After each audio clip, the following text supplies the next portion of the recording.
Hi guys, welcome back to the channel, and in today's episode we are going to be replacing the standard headlights on the 110 Defender with some LED headlights. Two different types to give you an idea of the differences. So let's get into it.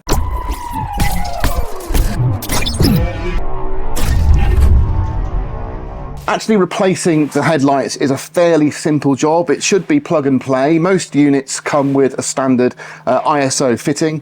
It's just really a case of stripping down the external trim, which might be a bit different on your vehicle, but should come off in the same way.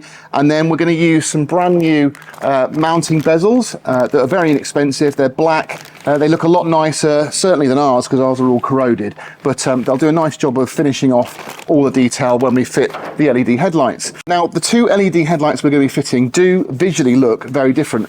They work in the same principle, but we've got a standard one here which has got a full beam, a dip, main beam, etc. And then we've also got another one here which has got like a halo around the rim.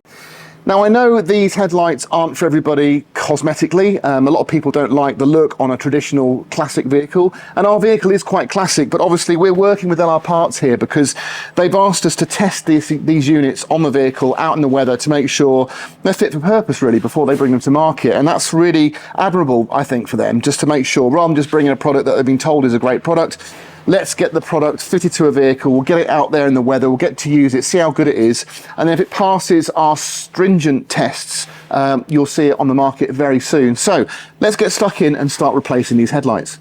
So as I said before, it's a fairly simple procedure. You shouldn't really need to disconnect your battery, but we have anyway, just in case we get any loose wires that cross over. But if we start by just removing our LED light.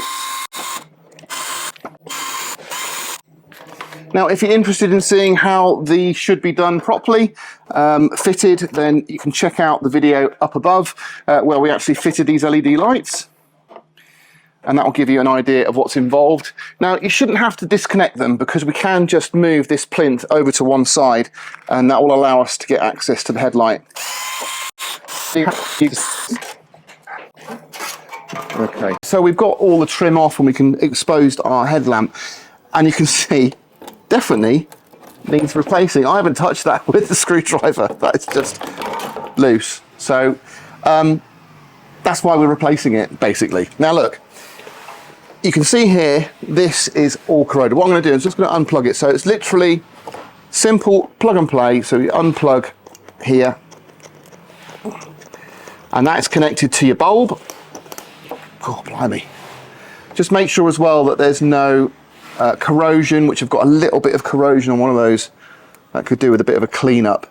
But you need to make sure these haven't got hot and melted, the housing.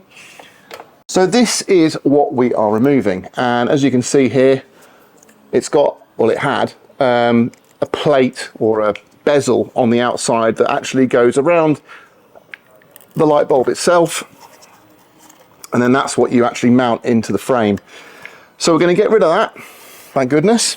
Now, in the kit that we're fixing, we actually have a new replacement one of these plastic mounts, and that will actually go into the vehicle. You get a new seal, and although it probably doesn't need desperately replacing, I'm going to replace it because then we've done a proper job. And we can also give this a nice clean on the inside here. So there's 4 screws. Then this just peels off. And there we go. So you can see here we've got the rubber and the headlight. Now, what's worth noting is we've got this little tab at the bottom. I can just show you that there, look. And that actually sits at the bottom of the frame, and that's useful to get the actual piece in position correctly as well, orientated correctly. So I won't go to town on cleaning that today because we're going to be taking the headlights out eventually when we've put them through their paces on the test. But here we have our replacement. Okay, so if you look on this rubber gasket, we've actually got a recess around there, and that goes onto the inside of this plastic surround. And then you've got 2 larger holes as well, and they correspond with these 2 pin lugs.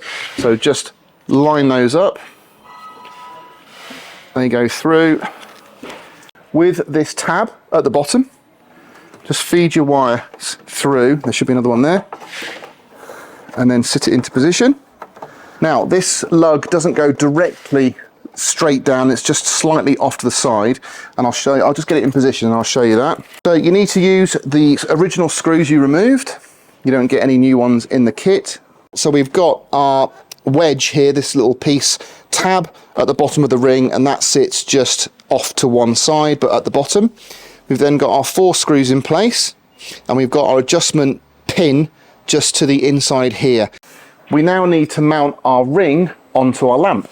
So the first one we're going to look at is the one without the halo ring on there. In order to orientate these correctly, when you mount this bezel over the lamp, make sure your lamp is the right way around, and then you've got these 2 large tabs, one here and one here. One sits right at the bottom, the other one sits at about 2 o'clock. So that's how they are positioned. Hopefully you can see that a bit clearly. I'll get it mounted and we'll show you in detail. You can see here we've got our 3 screws in place, and they correspond to these little tabs. Now you can't do them up super tight, because if you do it, it won't clamp evenly around this bezel itself. So once you've just done them up loosely, you probably want to use a screwdriver. I'm just going to very gently give them a little turn. There we go. That one's not quite on.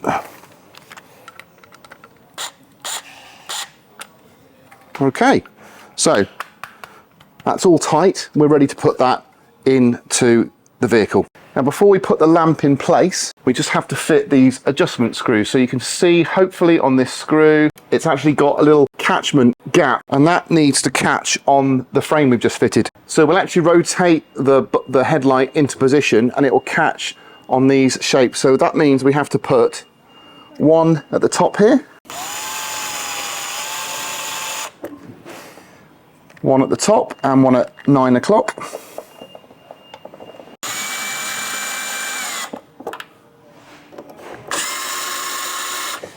Now, I've screwed the adjustment screws in, so there's about 12 mil sticking out from this plastic piece, and that should give me a good starting point. So I'm going to take the harness now. This one here is for fog lights, which we don't use on this application for this lamp. We'll plug this in, feed it through, then orientate your lamp correctly, and you've got this piece here and this piece here will go in to those slotted bolts like so, and then that means we can then just fit the last remaining screw.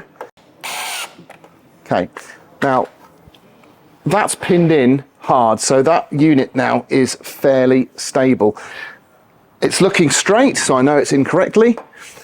In theory, if we connect everything up now and turn it on, we should get some power.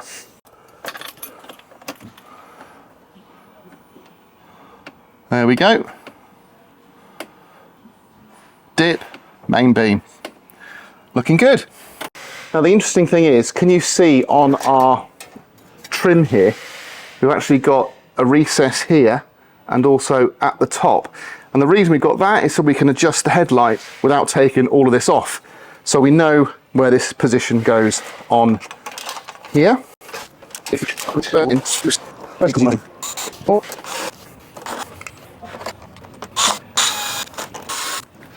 Now, as a headlight on its own, that does not offend me. That does not look that different to the standard headlights. Let's just pull back and have a look. It doesn't look too bad. I mean, yeah, that's almost fairly traditional. So I'm going to assemble the lamp off camera, but so we've got a little Scotch block on here with another wire off there. So that's either going to be fog lights, or more likely it'll be spotlights. Got the same fitting. Let's get the lamp assembled and then we're good to go.